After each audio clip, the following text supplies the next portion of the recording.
You had an electric crowd here in Fort Worth. Why do you think that message isn't translating in the states that have already voted? You know, first of all, we had 1,000 people in Houston. We had over 1,200 people here in Fort Worth.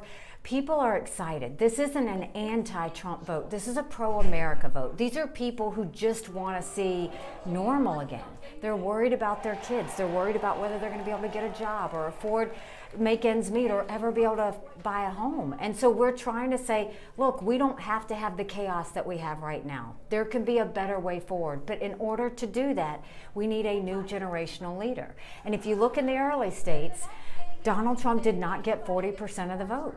Even in Michigan, he campaigned there 8 years. I campaigned there 2 days and got 30% of the vote. People want something different. They don't want to keep on living in this chaos, and we can't afford it. We can't be a country in disarray and a world on fire and go through 4 more years of chaos. We won't survive it. The latest major poll here in Texas has Trump beating you Tuesday by more than 50%.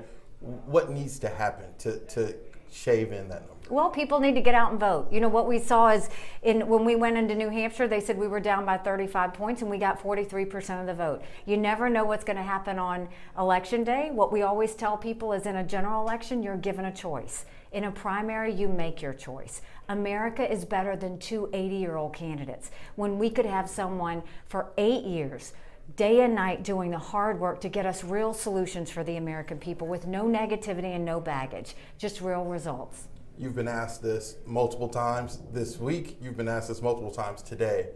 Will Nikki Haley be a candidate for president Wednesday morning? Our goal is to stay competitive. It's what I said after Iowa. It's what I said after New Hampshire. It's what I said after South Carolina. And now it's what I'm saying for Super Tuesday.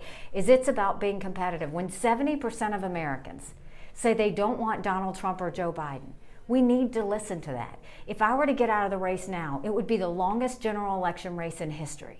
And everybody would be complaining about how their only 2 options were Joe Biden and Donald Trump. Now we're giving them a choice. And you saw 1,200 people out there saying, we want something else. We don't want to keep having the same old, same old. And so we think it's important. They deserve to vote. Texans deserve to vote. And we think 16 states and territories deserve to vote for tomorrow. You tweeted on Sunday the latest Fox poll that shows that if it's a head-to-head between you and the president, you have a bigger edge than Donald Trump. That was a Fox poll. Yeah. Why isn't that message translating? You know, I think what Republicans are going to have to realize is, this is not about liking Donald Trump. I voted for him twice. I was proud to serve America in his administration. But chaos follows him. And we can't keep going down this path. We've got to start getting things back on track. And so I think if you look at the polls, in the Marquette poll last week, I defeated Joe Biden by 18 points. If you look at the Fox poll today, I defeat him by 8 points. I'm up by 12 points with Hispanics. This is about the country going in a new direction with positivity, with patriotism, remembering what it's like to love each other as Americans again. We've got big issues, whether it's paying down the debt and making sure people have more money in their pockets, whether it's closing that border, whether it's getting our kids reading again, or whether it's law and order back in our cities or preventing war. We don't have time for the chaos that is Joe Biden and Donald Trump. We need to have someone who comes in that really focuses on those issues and not themselves. Lastly, we're in Texas. You mentioned the border. Do you believe that Donald Trump single-handedly killed any border compromise? And do you think something should have passed compared to just have nothing? Well, that's the frustrating part. They had a bill 2 weeks ago. The good part of the bill is it strengthened asylum laws. We have to have that because 3 million illegal immigrants came in under Trump because the asylum laws weren't strong enough. The weak parts were it didn't have remain in Mexico. We want that. We want people to have to remain in Mexico. And it had a 5,000 person threshold. We don't even want a 1 person threshold. The problem is what Congress should have done was gotten in a room, figured it out, and passed a strong bill. But Donald Trump told them not to do anything until after the general election because it would hurt him.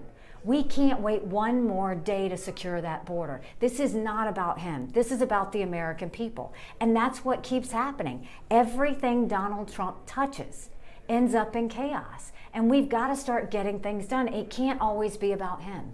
You're continuing in this race after Super Tuesday. As long as we're competitive, we're going to keep on going. We're running through the tape. Governor, thank you. Thank you so much.